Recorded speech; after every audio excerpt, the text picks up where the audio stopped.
Olivia Martinez rubbed her tired eyes and stared at the computer screen. The data made no sense. For the third night in a row, the deep space receiver had picked up strange bursts of radiation from the Orion Belt region. The patterns were too regular to be natural, but too complex to decode. "Still at it?"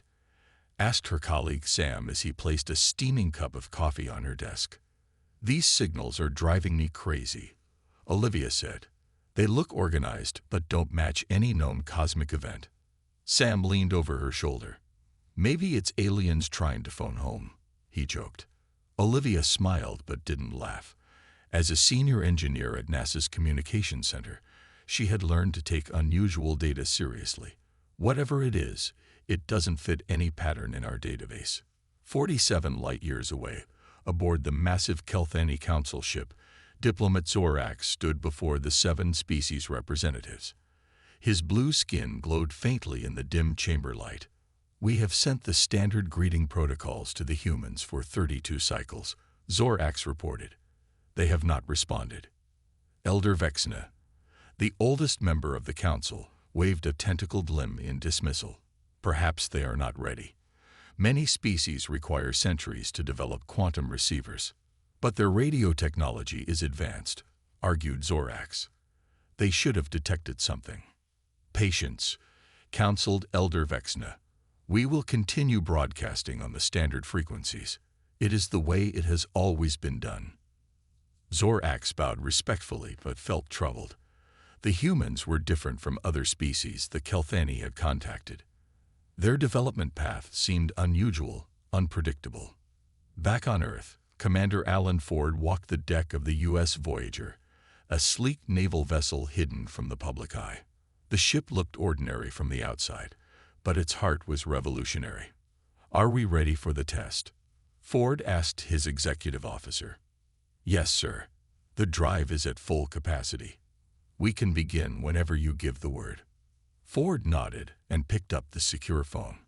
"This is Commander Ford. We are ready to initiate test sequence Alpha."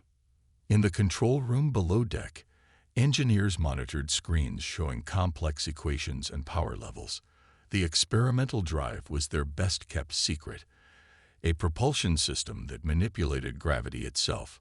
"Initiating in 3, 2, 1, Mark," called out the lead engineer. The ship hummed softly. There was no violent shake, no dramatic light show, just a gentle vibration as the drive engaged. But in space around the ship, invisible waves of energy rippled outward in complex, organized patterns no natural phenomenon would create. "Power output stable at 87%, reported an engineer. "All readings nominal." Ford smiled. "Increase to 95% and hold for 3 minutes." As the power increased, the energy waves spreading through space grew stronger, more defined. They traveled faster than light, bending space-time in ways the human engineers hadn't fully understood. In deep space, Diplomat Zorax was reviewing reports when the alert sounded. He rushed to the sensor bay where technicians worked frantically. "What is happening?" he demanded. "We've detected an unusual energy signature from Earth," said the chief technician. "It appears to be, well, it's impossible." Zorax looked at the data and felt his heart race. They're manipulating gravity waves in a controlled pattern. But how? Their technology shouldn't be capable of this for centuries. The technician looked worried. "The pattern is complex, sir. It could be interpreted as a display of technological prowess." Zorax stared at the screen. "Or a response to our messages." "But we've been sending peaceful contact protocols," the technician said. "This looks almost like a challenge." Zorax finished. He straightened his robes. "I must speak with the council immediately." Back on Earth, Olivia's computer pinged with an alert. The strange signals from space had changed. They were stronger now, more focused, almost like they were responding to something. She had no idea that humanity had just accidentally announced itself to the stars, not by receiving a message, but by sending one that couldn't be ignored. 2 days later, A formal communication channel was established between the U.S. Voyager and the Kelthani vessel. Commander Ford sat in the ship's conference room, facing a large screen where diplomat Zorax appeared. The alien's blue skin and 4 eyes were striking, but his expressions seemed remarkably human-like. "Our scientists are amazed by your drive technology," Zorax said. "It follows principles we never considered." Ford smiled. "And we're just as amazed by your quantum communication methods. We couldn't even detect them." A group of scientists from both ships had been working together, comparing notes on their respective technologies. The differences were profound. "Your approach to physics took an entirely different path from ours," Zorax explained. "The Kelthani and other council species developed quantum manipulation early, then gravity control much later. You humans went the opposite way. Like 2 climbers reaching the same mountain peak by different trails," Ford suggested. Zorax's eyes blinked in sequence, which Ford had learned was their version of a nod. "An excellent metaphor, Commander." Back on Earth, Dr. Kate Bradley worked directly with Kelthani language specialists via the communication link. Their task was monumental, developing a proper translation system between species with entirely different biological and technological foundations. Their language uses quantum states to carry multiple layers of meaning simultaneously, Kate explained to Olivia and Peter during a break. "No wonder we couldn't understand them. It would be like trying to read a book where every word means 5 different things at once." "How are you making progress then?" Olivia asked. Kate smiled. "That's the fascinating part. They find our linear language equally bizarre. But we're both intelligent beings looking to communicate.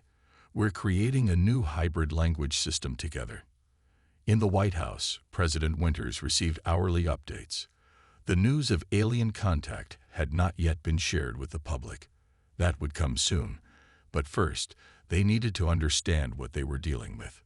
The Kelthani Council represents 7 different species across 12 star systems, explained the National Security Advisor. "They've been peacefully exploring and expanding for over 1,000 years. And they thought we were either ignoring them or responding with shows of force," the president said, shaking her head. "All because we couldn't hear them calling. While our drive tests looked like advanced technology demonstrations," added the science advisor. "It's actually quite remarkable. When Commander Ford ran those synchronized tests, the energy patterns created something that, to the Kelthani, looked like a complex greeting that only an advanced civilization could produce." President Winters almost laughed. "So we accidentally impressed them by not understanding what we were doing." "In a manner of speaking, yes." Aboard the Kelthani vessel, Zorax faced a difficult conversation with the Council. Their holographic forms surrounded him, expressions ranging from curiosity to anger. "You violated contact protocols," Elder Vexna stated. "That was reckless." "It prevented potential conflict," Zorax replied calmly. "The humans were approaching with their most advanced ships. They had detected us and were concerned about our intentions." "And what have you learned from this unauthorized contact?" asked the Xerelian representative. Zorax straightened. "That humans are remarkable. Their technological development followed a completely different path from any species we've encountered. They achieved gravity manipulation before quantum communication, something our scientists believed impossible." "A fluke, perhaps," suggested another counselor. "No," Zorax said firmly. "Their thinking is different. They solve problems in ways we would never consider."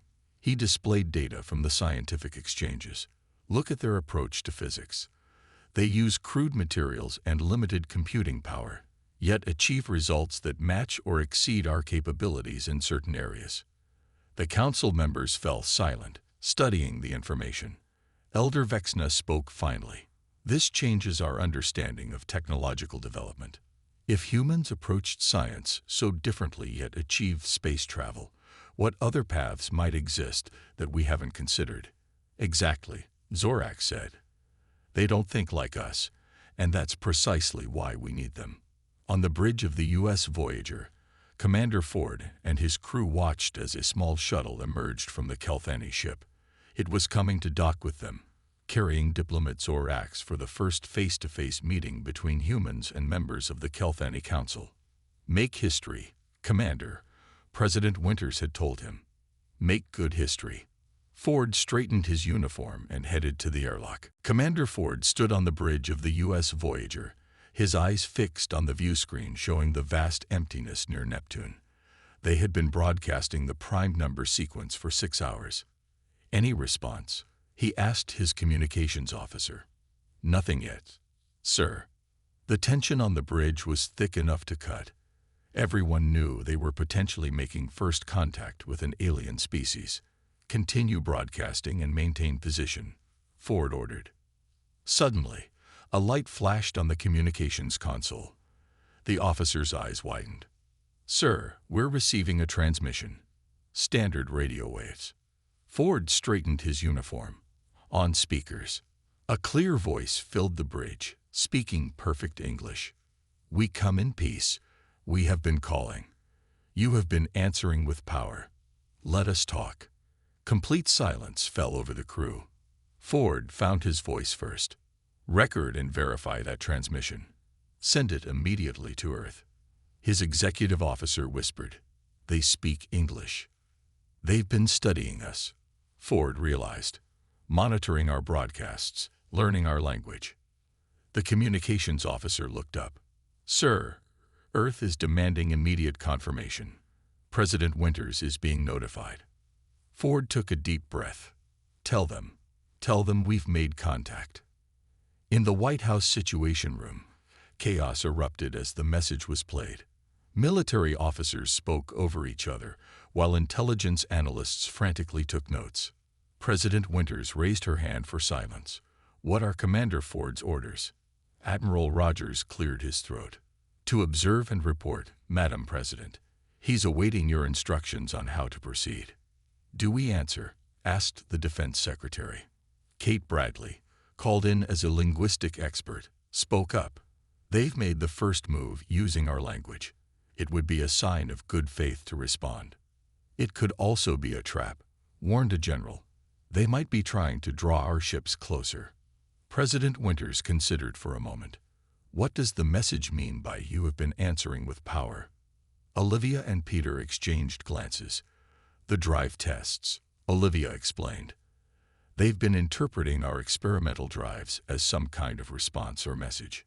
So we've been talking to them without realizing it," the president said slowly. Peter nodded. "It seems that way. They've been sending signals we couldn't detect, and we've been sending energy patterns we didn't know they could see." President Winters stood. "Draft a response. Simple and direct. Tell Commander Ford to transmit it but maintain a safe distance." Aboard the Kelthani ship, Zorax waited anxiously. Had he overstepped by sending the message? The Council would be furious at this protocol violation, but the humans were approaching rapidly. There had been no choice. "Sir, we're receiving a response," announced his communications officer. "Radio waves, English language." Zorax moved to the console. "Let me hear it." A human voice came through the speakers. "This is Commander Alan Ford of the United States Navy vessel Voyager. We receive your message. We did not know you were trying to contact us. We come in peace also. Who are you?" Relief washed over Zorax. "Send this reply. I am Diplomat Zorax of the Kelthani Council, an alliance of 7 starfaring species. We have been sending standard greeting protocols to Earth for many years, but you could not detect them." As the message was transmitted, Zorax continued. "Add that we wish to establish formal communication channels to prevent misunderstanding." In NASA headquarters, Olivia, Peter, and Kate listened to the exchange of messages with wonder. "The Kelthani Council," Kate repeated. 7 species working together." Peter shook his head in amazement. "And they've been trying to talk to us all this time, but we literally couldn't hear them." While our drive tests looked like powerful technology displays to them, Olivia added, "No wonder they were concerned." Kate smiled suddenly. "It's actually kind of funny. We didn't receive their message, but we accidentally sent one they couldn't ignore. On the U.S. Voyager, Commander Ford received a new transmission from the Kelthani ship. "We wish to show ourselves," came Zorax's voice. "With your permission, we will deactivate our cloaking technology." Ford glanced at his officers, then replied, "We are ready." On the view screen, space seemed to bend slightly, and then a ship appeared. It was unlike anything humans had imagined. Elegant curves of metal that seemed to flow rather than connect, with soft blue light emanating from various points on its hull. "My God," whispered Ford. "It's beautiful." The Kelthani ship hung silently beyond Neptune's orbit. Its curved hull absorbed rather than reflected light, making it nearly invisible even to advanced telescopes. Inside, Diplomat Zorax reviewed the latest data on human activities. "They continue the energy pattern broadcasts," reported his science officer. "The complexity has increased by 30%.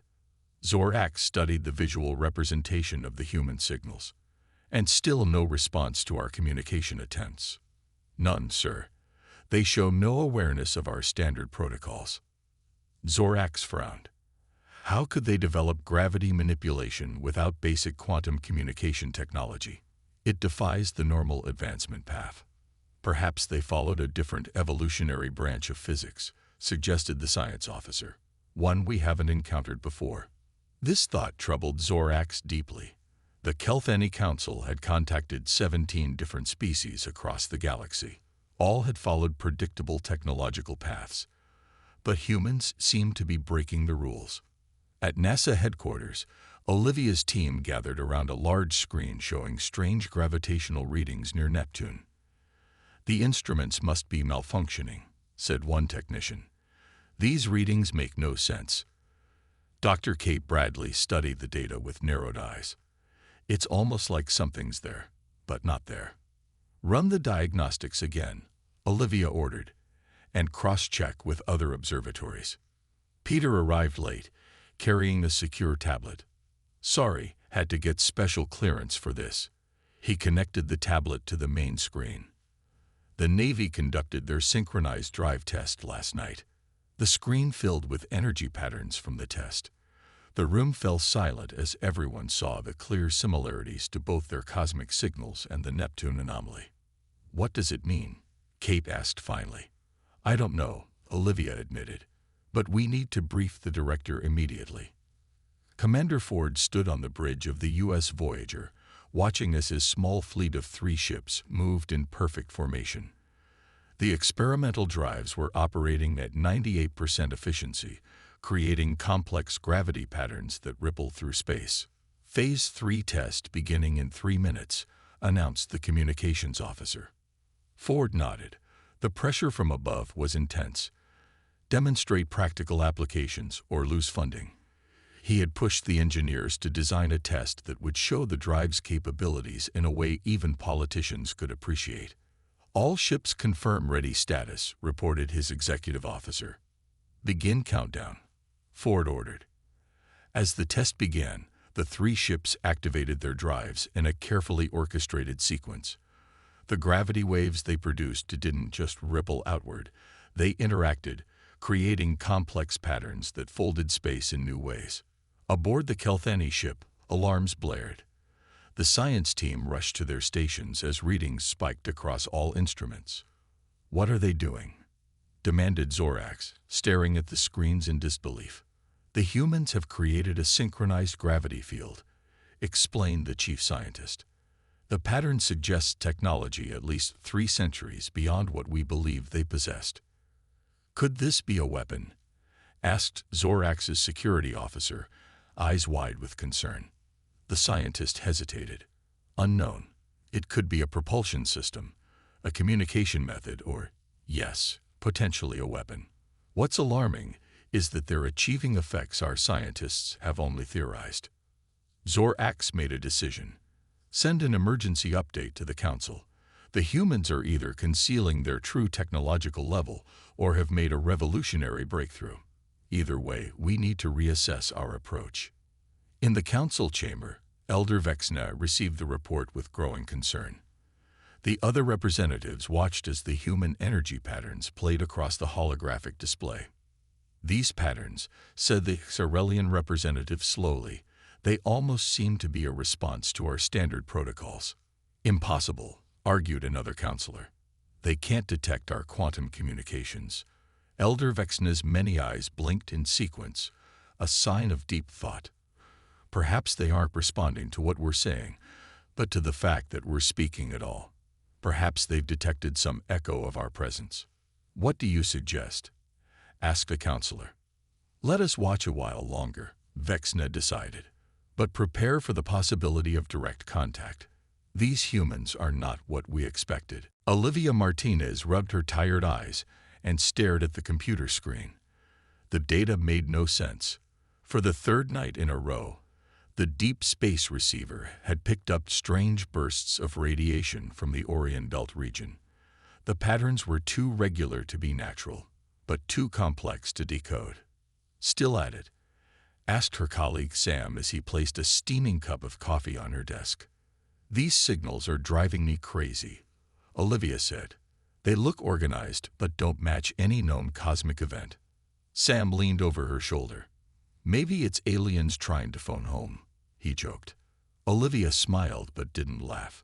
As a senior engineer at NASA's Communications Center, she had learned to take unusual data seriously.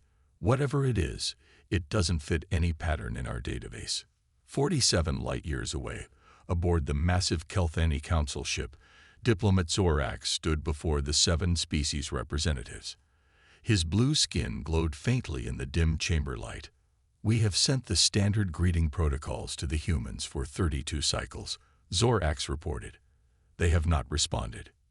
Elder Vexna, the oldest member of the council, waved a tentacled limb in dismissal. "Perhaps they are not ready.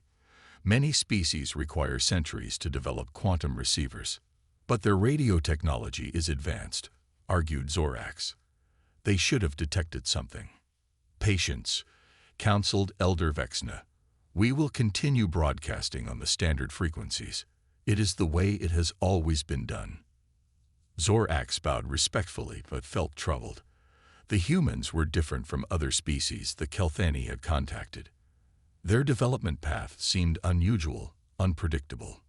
Back on Earth, Commander Alan Ford walked the deck of the U.S. Voyager, a sleek naval vessel hidden from the public eye. The ship looked ordinary from the outside, but its heart was revolutionary. "Are we ready for the test?" Ford asked his executive officer. "Yes, sir. The drive is at full capacity. We can begin whenever you give the word." Ford nodded and picked up the secure phone. "This is Commander Ford. We are ready to initiate test sequence Alpha." In the control room below deck, engineers monitored screens showing complex equations and power levels. The experimental drive was their best-kept secret, a propulsion system that manipulated gravity itself.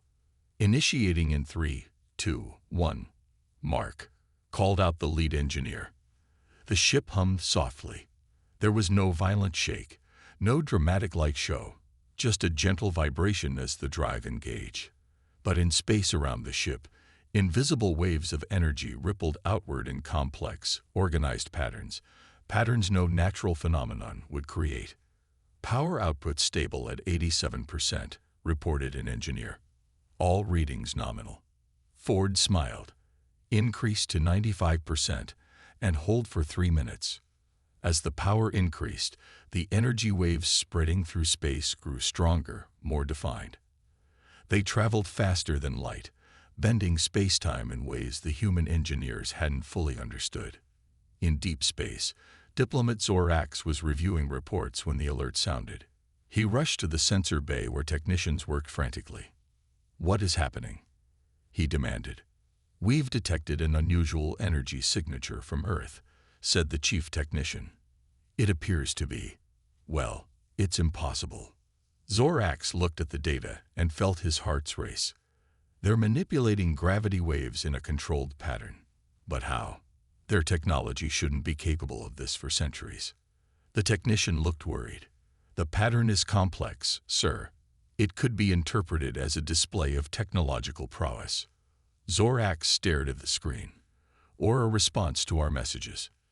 But we've been sending peaceful contact protocols, the technician said. This looks almost like a challenge, Zorax finished. He straightened his robes. I must speak with the council immediately. Back on Earth, Olivia's computer pinged with an alert. The strange signals from space had changed. They were stronger now, more focused, almost like they were responding to something. She had no idea that humanity had just accidentally announced itself to the stars, not by receiving a message, but by sending one that couldn't be ignored. Olivia placed her security badge on the scanner and entered the lab where Dr. Peter Wright was waiting. The quantum physicist had been analyzing her data for 3 days. Please tell me you found something, she said. Peter ran a hand through his messy brown hair. These signals are unlike anything I've seen. They appear in the quantum foam layer, almost like ripples in the fabric of space-time. Natural causes?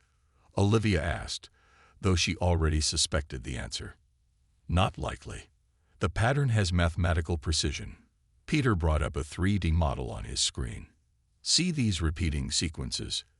They're too perfect. Olivia leaned closer. So what are we looking at? I don't know, Peter admitted. But I'd stake my career that someone or something is creating these. Across the ocean, Commander Ford stood before a panel of Navy officials and politicians. Behind him, a screen showed the U.S. Voyager and 2 identical ships. The initial test exceeded expectations, Ford explained. The drive achieved 95% efficiency with minimal energy loss.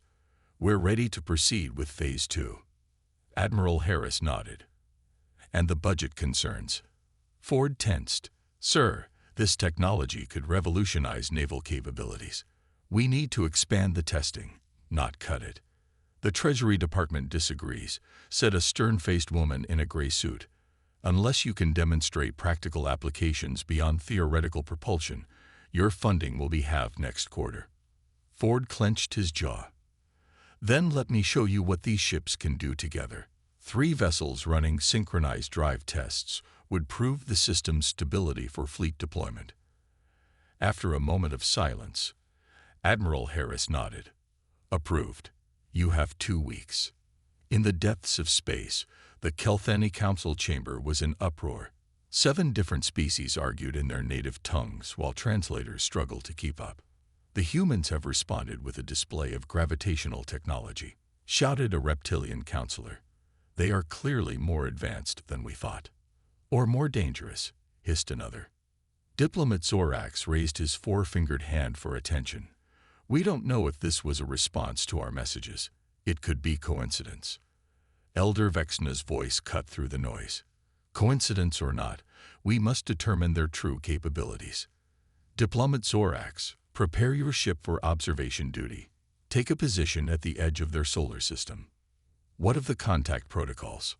Zorax asked. Continue broadcasting them, Vexna ordered, but remain hidden.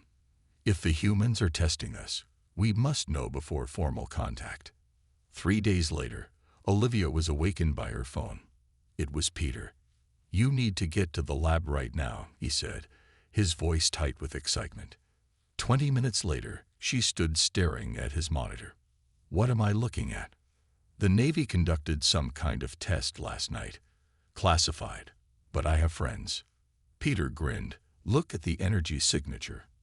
Olivia's breath caught. The pattern from the Navy test matched sections of the cosmic signals they'd been studying. That's impossible, she whispered. Not impossible, just unexplained. Peter pulled up both patterns side by side. These energy waves are communicating somehow, like call and response. Outside Neptune's orbit, Zorax's ship slipped into position, its advanced cloaking technology making it invisible to Earth's detection systems. The crew began setting up observation equipment. Full analysis of human communications, Zorax ordered. I want to understand why they're broadcasting these energy patterns. His science officer looked troubled. Sir, the patterns have changed. They're stronger now, and there are 3 distinct sources. Zorax studied the data. The human chips were creating increasingly complex energy waves, forming patterns that suggested advanced spatial manipulation. Plot these against known technological development patterns, he ordered. Minutes later, the results appeared. Zorax stared in disbelief. According to this, humans have achieved in decades what took other species centuries, he said softly. Either they're hiding their true advancement level, or they've developed along a completely different path, finished his science officer. Zorax nodded slowly. We may have seriously underestimated these humans. Keep watching. And increase our broadcast strength. If they can hear us, I want to make sure they know we're trying to talk. But back on Earth, Dr. Kate Bradley, newly assigned to Olivia's team as a linguistics specialist, was telling them something different. If these are communication attempts, she said while studying the patterns, we're missing something fundamental about how they're structured. It's like trying to hear colors or see sounds. A power surge rippled through the Kelthani ship. Warning lights flashed across control panels. Zorax rushed to the bridge, where technicians worked frantically at their stations. What happened? He demanded. The chief engineer looked up with 4 eyes wide. The cloaking system overloaded. We were visible to Earth instruments for approximately 12 seconds. 12 seconds. Zorax felt his heart sink. Long enough for detection. Yes, sir. Their deep space monitoring systems would have seen us clearly. Zorax stared at the blue-green planet visible on their screens. Prepare for possible human response. All non-essential systems to minimum power. On Earth, a junior technician at NASA's Deep Space Network stared at his screen in disbelief. Ms. Martinez, you need to see this. Olivia hurried over. The screen showed an object near Neptune that definitely wasn't a planet or moon. When was this recorded? She asked, her voice tight. 4 hours ago. It appeared for 12 seconds, then vanished. Olivia grabbed the nearest phone. Get me the director. Now. 6 hours later, President Charlotte Winters sat at the head of a long table in the White House Situation Room. Around her were military officers, intelligence officials, and 3 scientists, Olivia, Peter, and Kate. Let me understand this, the president said. You believe we've detected an alien spacecraft. The object appeared and disappeared in a way no natural phenomenon could, Olivia explained. And its structure was clearly artificial. Admiral Rogers, the military's highest-ranking officer, leaned forward. Madam President, we need to prepare for all possibilities. If this is an extraterrestrial craft, we must assume they have technology far beyond ours, and likely hostile intent, added the Defense Secretary. Why else would they hide at the edge of our solar system? Kate spoke up, surprising herself with her boldness. We don't know they're hostile. They could be observing us, studying us before making contact. The president rubbed her temples. Options. We have Commander Ford's experimental fleet, Admiral Rogers said. They could reach Neptune in half the time of conventional vessels. Those ships are research vessels, not warships, Peter protested. They're the fastest we have, the Admiral countered. And right now, speed matters more than firepower. President Winters nodded. Prepare them for launch. But their mission is reconnaissance only. No aggressive actions without direct authorization. On the U.S. Voyager, Commander Ford received the classified orders with a mix of pride and apprehension. Neptune. His executive officer whispered, Is this for real? Ford nodded. Very real. And very classified. Prepare the crew for departure in 6 hours. Aboard the Kelthani vessel, Zorax stood before the ship's communication array. The council representatives appeared as holograms around him. They've detected us, Zorax reported. Their global communications show increased activity among their military and scientific communities. Are they preparing an attack? Asked the Xerelian representative. Unknown, but they're mobilizing ships with the advanced drive technology. Elder Vexna's hologram flickered. Our options are limited. We can retreat and report, or stay and risk confrontation. There is a third option, Zorak suggested. We could initiate direct contact using their communication methods. Silence fell over the council. That would violate our contact protocols, said one representative. The situation has already moved beyond protocols, argued Zorax. They know we're here. The question is whether we control the first conversation or let them dictate terms. Back on Earth, Olivia worked frantically with her team, analyzing the Neptune object's brief appearance. The energy signature, she murmured. It matches a portion of the cosmic signals we've been tracking. Peter looked over her shoulder. You think the signals are coming from that ship? Not just that. Look at this pattern. She pointed to her screen. It's similar to what our drive tests create, but far more complex. So they're talking to us? Kate asked, excitement in her voice. Maybe, Olivia said. Or maybe they're just talking, and we're only now noticing. Peter checked his watch. Ford's ships launch in 2 hours. If there's a way to communicate peacefully before they arrive, we need to find it fast. The U.S. Voyager led 2 sister ships away from Earth, their experimental drives creating waves of energy that rippled across the solar system. On the bridge, Commander Ford studied the mission reports with growing concern. This object appeared and disappeared near Neptune. He asked his science officer. Yes, sir. NASA believes it's artificial in nature. Ford frowned. And we're supposed to investigate without appearing threatening, while piloting the most advanced ships in the fleet. Those are our orders, sir. Ford gazed at the stars through the viewport. They were traveling faster than any human vessels before them, creating energy signatures that blazed across space like beacons. On the Kelthani ship, alarm systems activated again. The science officer called Zorax to the monitoring station. The human vessels have departed their planet, he reported. 3 ships, all using the advanced drive technology. They are moving directly toward us. Zorax studied the readings. Speed. They will reach our position in approximately 30 Earth hours. And they're broadcasting those energy patterns more strongly than ever, added another technician. It reads like a display of power. Zorax felt the weight of command heavy on his shoulders. The council remained divided on how to proceed. Some wanted to retreat immediately. Others insisted on maintaining observation. Only Zorax had suggested direct contact.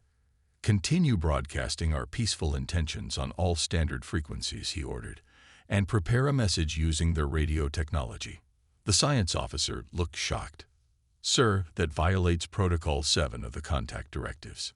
I'm aware, Zorax said firmly, but I will not risk a military confrontation due to misunderstanding. At NASA headquarters, Kate Bradley had hardly slept in 2 days. She sat surrounded by data printouts and empty coffee cups, studying the patterns from both the cosmic signals and the Neptune object. There's structure here, she muttered to herself. It's not random. It's language, but not like any language we use. Olivia entered the room with Peter close behind. Any progress? Kate rubbed her tired eyes. I think these signals use quantum states as information carriers, not just binary ones and zeros, but multiple states existing simultaneously. Is that even possible? Peter asked. Theoretically, yes, Kate replied, but our technology can only detect echoes of it. It's like trying to read a 3D book with 2D eyes. Olivia's phone rang. Her face grew serious as she listened. The ships have cleared Mars orbit, she told the others after hanging up. They'll reach Neptune in about 27 hours. Not enough time, Kate said, frustration in her voice. I need weeks to crack this, not hours. Peter paced the room. What if we tried something different? Instead of decoding their language, what if we sent them something in ours? How? Olivia asked. The drive tests, Peter explained. The energy patterns they create are visible to whoever's out there. We know that much. What if we use the drives to create a pattern they might recognize as intentional communication? Kate sat up straighter. Like a cosmic hello. Exactly. Olivia was already dialing. I'll try to reach Commander Ford. Aboard the U.S. Voyager, Ford received the unusual request with skepticism.